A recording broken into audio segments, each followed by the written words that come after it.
നമസ്കാരം. നേഷൻ ഫെസ്റ്റിൽ ഇന്ന് നമ്മോടൊപ്പം വസന്ത് തെങ്ങമ്പള്ളിയാണുള്ളത്. അദ്ദേഹത്തിൻ്റെ രാഷ്ട്രീയ നിരീക്ഷണങ്ങളിലേക്ക് നമുക്ക് കൂടുതൽ വിവരങ്ങളിലേക്കും പോവാം. ഇന്നലെ പാർലമെൻറ്റിൽ രാഹുൽ ഗാന്ധി സാധാരണ വിദ്യാർത്ഥികൾക്ക് വേണ്ടി അവിടെ പ്രതിഷേധ ജ്വരം ഉയർത്തിയിരിക്കുകയാണ്. പക്ഷേ അതൊന്നും കാണാൻ ഭരണപക്ഷം തയ്യാറാകുന്നില്ല. ക്യാമറ തിരിച്ചു വയ്ക്കുന്നു, അവരെ സംസാരിപ്പിക്കാൻ അവരെ അനുവദിക്കുന്നില്ല. ഒരു ഫാസിസ്റ്റ് നിലപാടിലേക്ക് ഈ ഗവൺമെൻറ് പോകുന്നുണ്ടോ? തീർച്ചയായും നരേന്ദ്രമോദിയുടെ കീഴിലുള്ള ഭരണകൂടം അതൊരു ഫാസിസ്റ്റ് ഭരണകൂടമാണ് എന്ന് നമ്മൾ ഇന്നും ഇന്നലെയും പറയാൻ തുടങ്ങിയില്ല. കർഷക സമരത്തെ അവരെങ്ങനെയാണ് കൈകാര്യം ചെയ്തത് നമ്മൾ കണ്ടു. JNU സമരത്തെ, അതായത് ഈ പറയുന്ന കനകകുമാറിൻ്റെയൊക്കെ നേതൃത്വത്തിലുള്ള JNU സമരത്തെ രാജ്യവിരുദ്ധ സമരം എന്നാണ് അവർ വിളിച്ചത്. സ്റ്റുഡൻസ് നടത്തുന്ന സമരമാണ്. നോക്കൂ, ഈ സർക്കാരിൻ്റെ കാലത്ത് 2014 തൊട്ട് 26 വരെയുള്ള 12 വർഷക്കാലം കൊണ്ട് 152 പേപ്പറുകളാണ് ലീക്ക് ചെയ്യപ്പെട്ടത്. 152 പരീക്ഷകൾ ലീക്ക് ചെയ്യപ്പെട്ടിട്ട് അതൊരു വലിയ വിഷയമായി ഇവർക്ക് തോന്നാത്ത എന്തുകൊണ്ടാണ്? നമ്മുടെ കുട്ടികളുടെ ഭാവിയാണ്. ഈ പറയുന്ന യൂത്ത് ഇന്ത്യ എന്ന് പറയുന്ന അതേ മോദി സർക്കാർ ഈ യൂത്തിനെ കേൾക്കാൻ തയ്യാറാവുന്നില്ല. അതുകൊണ്ടാണല്ലോ നീറ്റല്ല എന്ന് നമ്മൾ കുറേ കാലങ്ങളായി പറയുന്നതാണ്. അത് പറയുന്ന കേൾക്കാതെ വന്നപ്പോൾ വിദ്യാർത്ഥികൾക്കുണ്ടായ നീറ്റലാണ് തെരുവിലെത്തിയത്. ആ തെരുവിലെത്തിയവരെ എങ്ങനെയാണ് കൈകാര്യം ചെയ്യുന്നതെന്ന് നമ്മൾ കണ്ടു. ഒന്ന്, പെല്ലറ്റ് ഗൺസ് ഉപയോഗിച്ചു. ഇന്നിപ്പോൾ സുപ്രീം കോടതിയുടെ നിരീക്ഷണം വന്നിട്ടുണ്ട്. സമാധാനപരമായ സമരത്തിൽ പെല്ലറ്റ് ഗണ്ണുകളുടെ ആവശ്യമില്ല, ഇത് വെറുതെ ഷോയ്ക്ക് മാത്രം മതി എന്ന് സുപ്രീം കോടതി പോലും പറയാണ്. ഈ മോദി ഭരണകാലത്ത് നമുക്ക് ഒട്ടും വിശ്വസിക്കാൻ പറ്റാത്ത സുപ്രീം കോടതിക്ക് പോലും ഇവർ ചെയ്ത് ശരിയല്ല എന്ന് തോന്നുകയാണ്. ഈ പെല്ലറ്റ് ഗണ്ണുകൾ ഉപയോഗിച്ച് കുട്ടികളെ കൈകാര്യം ചെയ്യുന്നു. പെൺകുട്ടികൾ ഒരു 18, 19, 20 വയസ്സുള്ള പെൺകുട്ടികളെ 70 വയസ്സ് തോന്നിക്കുന്ന 80 വയസ്സ് തോന്നിക്കുന്ന പോലീസ് ഉദ്യോഗസ്ഥരെന്ന് നമുക്ക് പറയാൻ പറ്റാത്ത, ഈ പറയുന്ന നെയിം പ്ലേറ്റ് ഇല്ലാത്ത, യൂണിഫോം ഇല്ലാത്ത അപ്പാപ്പന്മാർ ഈ ലാത്തി കുറുവടി കൊണ്ട് അവരുടെ പിൻഭാഗത്തടിക്കുകയാണ്. അവരുടെ സ്പർശിക്കാൻ പറ്റത്തില്ലാത്ത ഭാഗങ്ങളിലേക്ക് എയിം ചെയ്യുകയാണ്. എങ്ങനെയാണ് ദില്ലി പോലീസ് അല്ലെങ്കിൽ കേന്ദ്ര സർക്കാർ ഈ സമരത്തെ കൈകാര്യം ചെയ്തതെന്ന് നമ്മളവിടെ കണ്ടു. അത് തെറ്റാണ്. ഇനി അങ്ങ് സൂചിപ്പിച്ചതുപോലെ ശ്രീ രാഹുൽ ഗാന്ധി ആവട്ടെ അല്ലെങ്കിൽ ശ്രീമതി പ്രിയങ്ക ഗാന്ധി ആവട്ടെ, ഇവരെല്ലാം ഉയർത്തിക്കൊണ്ടുവരുന്ന വാദത്തെ, അതിനെ കേൾക്കാൻ പോയിട്ട് അത്തരം ഒരു വിഷയത്തിലേക്ക് ഇൻഡെപ്ത് ചർച്ച നടത്താൻ പോലും കേന്ദ്ര സർക്കാർ തയ്യാറാവുന്നില്ല. ഓം ബിർള സ്പീക്കറാണ് സഭയുടെ, അദ്ദേഹം പോലും രാഹുൽ ഗാന്ധി സംസാരിക്കുമ്പോൾ 6 തവണയാണ് ഇടപെടുന്നത്. മൈക്ക് ഓഫ് ചെയ്യാണ്. ശ്രീ കേശവ് വേണുഗോപാലൊക്കെ എൻ്റെ അത് കൃത്യമായി ഇടപെടുന്നത് നമ്മൾ കണ്ടു. അപ്പോൾ പ്രതിപക്ഷത്തിൻ്റെ ശബ്ദത്തെ കേൾക്കാൻ തയ്യാറാവാതിരുന്നാൽ അതെങ്ങനെയാണ് ഒരു പ്രൊട്ടസ്റ്റായി തെരുവിലേക്ക് എത്തുന്നതെന്ന് ഇതുവരെ മനസ്സിലാക്കിയിട്ടില്ല. പ്രതിപക്ഷ സ്വരങ്ങൾ അവർക്ക് കേൾക്കാൻ പറ്റുന്നില്ലെങ്കിൽ ആ ഗവൺമെൻറ് ഒരു ഫാസിസ്റ്റ് നിലപാടിലേക്ക് എത്തിക്കഴിഞ്ഞു. ഇവിടെ നമുക്ക് നോക്കാം, തെരുവിലിറങ്ങി പ്രതിഷേധിക്കുന്ന വിദ്യാർത്ഥികൾ, അവരോട് കാണിക്കുന്ന ക്രൂരത എന്ന് പറയുന്നത്, അത്രയും കഷ്ടപ്പെട്ട് പഠിച്ച പരീക്ഷാ പേപ്പർ ചോർന്നു. അത് രണ്ട് തവണയാണ് എക്സാം എഴുതിയത്, അത് ചോർന്നു. അത്രയും കഷ്ടപ്പാടിലാണ് അവർ ആ തെരുവിൽ ഇറങ്ങേണ്ടി വരുന്നത്. അവരെയാണ് ഈ ലാത്തി കൊണ്ടും നെയിം പ്ലേറ്റ് പോലും ഇല്ലാതെ സംഘപരിവാർ ഇവിടെ ഇന്ത്യയിലെ ഏതൊരു സമരം നടത്തിയാലും അവിടെ അത് വർഗീയ കലാപമാക്കി മാറ്റാൻ ഇവിടെ സംഘപരിവാർ പണ്ട് മുതലേ ശ്രമിച്ചു വരുന്നൊരു കാര്യമാണ്. അത് തന്നെ ഇവിടെ ഉണ്ടായെന്ന് നമുക്ക് വിശ്വസിക്കാം, അല്ലേ? തീർച്ചയായും സംഘപരിവാർ എല്ലാ കാലത്തും അവർക്കെതിരായ, അവരുടെ ഗവൺമെൻറ്റുകൾക്കെതിരായ സമരത്തെ വർഗീയവൽക്കരിക്കാൻ ശ്രമിക്കാറുണ്ട്. ഇപ്പോൾ ഈ സമരത്തെ തന്നെ അവർ പറഞ്ഞത് പാകിസ്ഥാനിൽ നിന്ന് ഫണ്ട് ചെയ്യപ്പെട്ടു, ചൈനയിൽ നിന്ന് ഫണ്ട് ചെയ്യപ്പെട്ടു. ഇതെല്ലാം പറഞ്ഞ് അവർ തന്നെ വിദ്യാർത്ഥികളുമായി സെറ്റിൽ ചെയ്യേണ്ട വന്നല്ലോ. ഇപ്പോൾ ധർമ്മേന്ദ്ര പ്രധാൻ രാജിവെക്കേണ്ട വന്നത് പാകിസ്ഥാൻ ഫണ്ടിങ്ങോ ചൈന ഫണ്ടിങ്ങോ ആയിരുന്നെങ്കിൽ രാജിവെക്കേണ്ട വരില്ലല്ലോ. ഈ സർക്കാരിൻ്റെ IB സിസ്റ്റത്തിന് അത് കണ്ടെത്തി ഇവരെ അറസ്റ്റ് ചെയ്താൽ മതിയല്ലോ. അപ്പോൾ ഇവർ പറഞ്ഞത് ചൈനയിൽ നിന്ന് ഫണ്ട് വരുന്നു. ഈ വാങ്ചുക്കിനൊരു ചൈനീസ് പേരിൻ്റെ ഇതുള്ളത് കൊണ്ട് ഇത് ചൈനക്കാരനാണ് എന്ന് വരെ സംഘപരിവാർ പറഞ്ഞു വരുത്തി.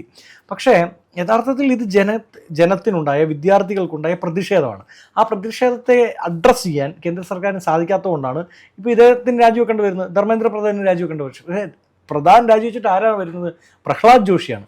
പ്രഹ്ലാദ് ജോഷി ഈ പറയുന്ന ബാനു കേസിൽ, നമ്മുടെ ബിൽക്കിസ് ബാനു കേസിൽ ബിൽക്കിസ് ബാനുയുടെ കേസ് അങ്ങേക്ക് ഓർമ്മയുണ്ടല്ലോ, ഇന്ത്യ ഞെട്ടിപ്പോയ കേസാണ്. ആ കേസിൽ വെളിയിൽ വരുന്ന പ്രതികളെ ന്യായീകരിച്ച ആളാണ്. റേപ്പിസ്റ്റുകളെ ന്യായീകരിക്കുന്ന, അവരുടെ വെളിയിലേക്കുള്ള ജാമ്യം ശരിയാണ് എന്ന് വാദിക്കുന്ന ഒരു വ്യക്തിയാണ് ഈ പറയുന്ന പ്രഹ്ലാദ് ജോഷി. ആ ജോഷിയാണ് ഈ ഇന്ത്യയിലെ വിദ്യാഭ്യാസത്തെ നയിക്കാൻ പോകുന്നതെന്ന് പറയുമ്പോൾ ഇവരുടെ മെൻറ്റാലിറ്റി എവിടെയാണ്, ഇവരുടെ ചിന്താഗതി, ഇത്തരം സമരങ്ങളോടുള്ള അപ്രോച്ച് എങ്ങനെയുള്ളതാണ് എന്ന് നമുക്ക് മനസ്സിലാവും. കാരണം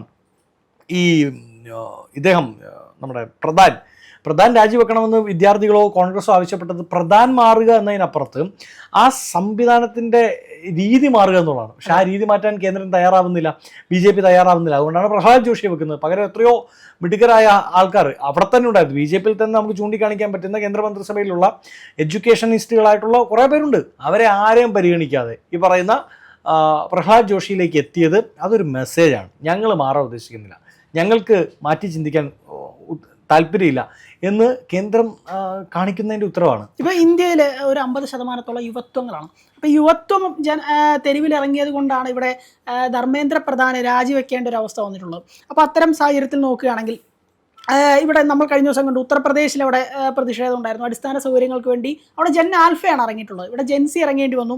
അപ്പോൾ പൊതുവേ അപ്പോൾ അതിൻ്റെയൊക്കെ പരിണത ഫലമായിട്ട് ഇപ്പോൾ രാത്രി 12 മണിക്ക് ആ ഒരു തണുപ്പിൽ നരേന്ദ്രമോദി ലൈവിൽ വരികയാണ്. ആ 56 ഇഞ്ച് അങ്ങ് പേടിച്ച് വരണ്ട് ഇങ്ങനെ ലൈവിൽ വന്ന് ഫ്രണ്ട്സ് എന്നൊക്കെയാണ് വിളിക്കുന്നത് അല്ലേ. അപ്പോൾ അത്തരം സാഹചര്യത്തിലേക്ക് വരികയാണ്. ഈ ഒരു നമ്മളുടെ സമൂഹത്തിൻ്റെ അല്ലെങ്കിൽ രാജ്യത്തിൻ്റെ യൂത്ത് ഇറങ്ങിയാൽ ഈ ഒരു അധികാര സ്ഥാപനത്തെ ഇറക്കി വിടാൻ പറ്റും, അല്ലെങ്കിൽ ഇത്തരം അഴിമതികൾ ചോദ്യം ചെയ്യുന്നത് അതൊരു പുതിയൊരു കാലത്തിൻ്റെ ഒരു രാഷ്ട്രീയം തന്നെയായിരിക്കും അല്ലേ? തീർച്ചയായും. ലോക രാഷ്ട്രീയ ചരിത്രത്തിൽ ലോകത്ത് ഒരു 1400 തൊട്ട് ഇങ്ങോട്ട് നോക്കിയാൽ എല്ലാ മാറ്റങ്ങളും ഉണ്ടാക്കിയ വിദ്യാർത്ഥികളും യുവാക്കളുമാണ്. ഇപ്പോൾ ടിയാൻമെൻ സ്ക്വയറിലേക്ക് പാഞ്ഞെടുത്തത് വിദ്യാർത്ഥികളാണ്, ഫ്രഞ്ച് റവല്യൂഷനിൽ പാഞ്ഞെടുക്കുന്നത് വിദ്യാർത്ഥികളാണ്, റഷ്യൻ റവല്യൂഷനെ നയിച്ചത് വിദ്യാർത്ഥികളാണ്. ഇന്ത്യയിൽ JP മൂവ്മെൻ്റൊക്കെ അങ്ങേക്ക് ഓർമ്മയുണ്ടാവും, ഞങ്ങളുടെ സർക്കാരിൻ്റെ കാലത്താണ് പറയണമല്ലോ. പക്ഷേ എല്ലാ ചേഞ്ചിനും എല്ലാ മാറ്റങ്ങൾക്കും തുടക്കം കുറിച്ചത് വിദ്യാർത്ഥികളും ക്ലാസ് റൂമുകളും കലാലയങ്ങളും ഒക്കെയാണ്. അവിടെ നിന്ന് ഇറങ്ങി പുറപ്പെടുന്ന ഒരു ഊർജ്ജമുണ്ട്, ഒരു വിപ്ലവമുണ്ട്. അതിനെ തടുക്കാൻ ലോകത്ത് ഒരു ഏകാധിപതിക്കും പറ്റില്ല. ഒരു ഏകാധിപതിക്കും സ്റ്റാലിന് പറ്റിയിട്ടില്ല, ഹിറ്റ്ലറിന് പറ്റിയിട്ടില്ല. അല്ലെങ്കിൽ അങ്ങനെ തുടങ്ങി നമ്മൾ 1, 2, 3 എന്നെടുക്കാൻ പറ്റുന്ന ഏകാധിപതികൾക്കാർക്കും ഫാസിസ്റ്റുകൾക്ക് ആർക്കും വിദ്യാർത്ഥി പ്രക്ഷോഭങ്ങളെ നേരിടാൻ ചങ്ക് വിരിച്ച് നേരിടാൻ പറ്റിയിട്ടില്ല. അവിടെയാണ് മോദി ഈ പറയുന്ന അങ്ങ് സൂചിപ്പിച്ച 56 ഇഞ്ചുമായിട്ട് ഇറങ്ങുന്നത്. അത് തോറ്റുപോയി. എത്രയോ തവണ അവരോട് സമരം അവസാനിപ്പിക്കാൻ ഇവർ ആവശ്യപ്പെട്ടു, ചർച്ച നടത്തി, ഒരു രക്ഷയിലായിരുന്നല്ലോ. ലാസ്റ്റാണ് അവസാന പൂഴിക്കടകൻ എന്ന ഇതിലാണ് ശ്രീ നരേന്ദ്രമോദി ഈ പറയുന്ന എല്ലാ സെറ്റ് ഇട്ട് മാത്രം ലൈവിൽ വരുന്ന നരേന്ദ്രമോദി അതെല്ലാം മാറ്റി ഫോൺ അടുപ്പിച്ച് പിടിച്ച് അതിൻ്റെ പിന്നിൽ ഒരു PR എക്സസൈസ് ഉണ്ട്, അത് വേറെ കാര്യം. എനിക്ക് തോന്നുന്നില്ല മോദി അയ്യോ പെട്ടെന്ന് പേടിച്ചറിഞ്ഞിട്ട് ഇങ്ങനെ പിടിച്ചു, അല്ല, അതെല്ലാം ഒരു PR പരിപാടിയാണ്. പക്ഷെ വാട്ടവർ അങ്ങനെ വരാൻ, അതായത് സെറ്റിടാതെ ഈ ആൾക്കാരോട് സംവദിക്കാൻ മോദിക്ക് ചരിത്രത്തിൽ ആദ്യമായി ഒരു കാര്യത്തിന് ഉത്തരം പറയേണ്ടി വരുന്നു. മോദി പ്രധാനമന്ത്രി ആയതിനു ശേഷം ഇതുവരെ മാധ്യമങ്ങളെ കണ്ടിട്ടില്ല, ഒരു ചോദ്യം പോലും ചോദിക്കാൻ അനുവദിച്ചിട്ടില്ല, ഒന്നിനും ഉത്തരം അദ്ദേഹം പറയാറില്ല. അദ്ദേഹത്തിന് പറയേണ്ട മാത്രം അദ്ദേഹം പറഞ്ഞു പോകും. പക്ഷേ ഈ കാര്യത്തിൽ വിദ്യാർത്ഥികൾ ചോദ്യം ചോദിച്ചു, അത് നേരിട്ടല്ലെങ്കിലും പ്രസ് മീറ്റിലല്ലെങ്കിലും അതിന് ഉത്തരം പറയാൻ നരേന്ദ്രമോദിക്ക് ഓൺലൈനിൽ വരേണ്ടി വന്നു എന്ന് പറയുന്നത് ജനാധിപത്യത്തിന്റെ സൗന്ദര്യമാണ്, അല്ലെങ്കിൽ അത് തിരിച്ചു വരാൻ പോകുന്നു എന്നുള്ള വിശ്വാസമാണ് എന്നാണ് ഞാൻ പറയുന്നത്. പ്രധാനമായിട്ടും നമ്മൾ നിരവധി സംഘർഷങ്ങൾ ഇവിടെ വന്നുകൊണ്ടിരിക്കുകയാണ്. ഇവിടെ ഇപ്പോഴും അവരെ കാണിക്കുന്നത് അല്ലെങ്കിൽ വളരെയധികം ക്രൂരതയോടെയാണ് പെരുമാറുന്നത്, വിദ്യാർത്ഥികളോട് പെരുമാറുന്നത്, അവർ ആ തെരുവിൽ കിടന്ന് അടി കൊള്ളുന്നതെന്ന് പറയുമ്പോൾ ഇപ്പോൾ ഞാൻ തന്നെ പലരോടും കൂടെ സംസാരിക്കുമ്പോൾ നമുക്ക് മനസ്സിലാവുന്ന ഒരു കാര്യം, ഈ സമരത്തെ ഇപ്പോഴും അല്ലെങ്കിൽ എതിർക്കുന്ന ആളുകളുണ്ട്. എന്തിനാണ്? അവർ വർഗീയവാദികളാണ്, അവർ തീവ്രവാദികളാണെന്ന് പറയുന്ന ആളുകൾ ഇപ്പോഴും ഉണ്ട്. എങ്ങനെയാണ് ഇവരുടെ കുടുംബത്തിലെ ഒരാൾക്കാണ് അല്ലെങ്കിൽ ഒരാളുടെ കുടുംബത്തിലെ മകനാണ് അല്ലെങ്കിൽ മകളാണ് ഈ നീറ്റ് പരീക്ഷ എഴുതിയെങ്കിൽ, അവരുടെ ചോദ്യ പേപ്പറാണ് ചോർച്ചയെങ്കിൽ എത്രത്തോളം ഒരു വർഷത്തെ 2-3 വർഷമൊക്കെ എടുത്താണ് ഒരു നീറ്റ് പരീക്ഷ അവർ എഴുതി അതിന് പരിശീലിച്ച എക്സാം എഴുതുന്നത്. ഇവിടെ പരീക്ഷാ പേപ്പർ ചോർന്ന് എത്രത്തോളം മാനസിക സമ്മർദ്ദത്തിലൂടെ ആത്മഹത്യ ചെയ്യേണ്ടി വരുന്ന ഒരു കുടുംബമാണ്. അപ്പോൾ ഇത്തരം കുറേ ആളുകളുണ്ട്, ചില ആളുകൾ ഇപ്പോഴും ഇത്തരം പ്രവർത്തികളെ അതിനെ ന്യായീകരിക്കുകയാണ് അല്ലേ, ഈ ഗവൺമെൻറ്റിനെ ന്യായീകരിച്ച് ഇവരൊക്കെ തീവ്രവാദികളാണ്, ഇവരൊക്കെ വെറുതെ കലാപം ഉണ്ടാക്കാൻ വേണ്ടി പാകിസ്ഥാനിൽ നിന്നും ബംഗ്ലാദേശിൽ നിന്നുമൊക്കെ വന്നിട്ടുള്ള ആളുകളാണെന്ന് പറയും. അപ്പോൾ ഇത്തരം ആളുകൾ എങ്ങനെയാണ് നമ്മളുടെ ഒരു സമൂഹത്തിൽ ഇത്രയും പ്രാധാന്യം കൽപ്പിക്കുന്നത്? നോക്കൂ, ഈ സമരത്തിൽ ഇതിപ്പോൾ നീറ്റ് പരീക്ഷയുമായി ബന്ധപ്പെട്ട സമരമാണ്. അതിൽ മെഡിക്കൽ സ്റ്റുഡൻസ് ആണല്ലോ നീറ്റ് വഴി എക്സാമിൽ വരുന്നത്. എനിക്ക് തോന്നുന്നില്ല ഒരു നീറ്റ് എക്സാം എഴുതിയ ആൾ പോലും ആ സമരത്തിൽ ഉണ്ടായിരുന്നത്. ചിലപ്പോൾ ഹ്യൂമാനിറ്റീസ് പഠിക്കുന്നവരായിരിക്കും സമരരംഗത്ത്, കൊമേഴ്സ് പഠിക്കുന്നവരായിരിക്കും. ആ വിദ്യാർത്ഥികളെ ഡയറക്റ്റ്ലി ബാധിക്കുന്ന ഒരു വിഷയമല്ലത്.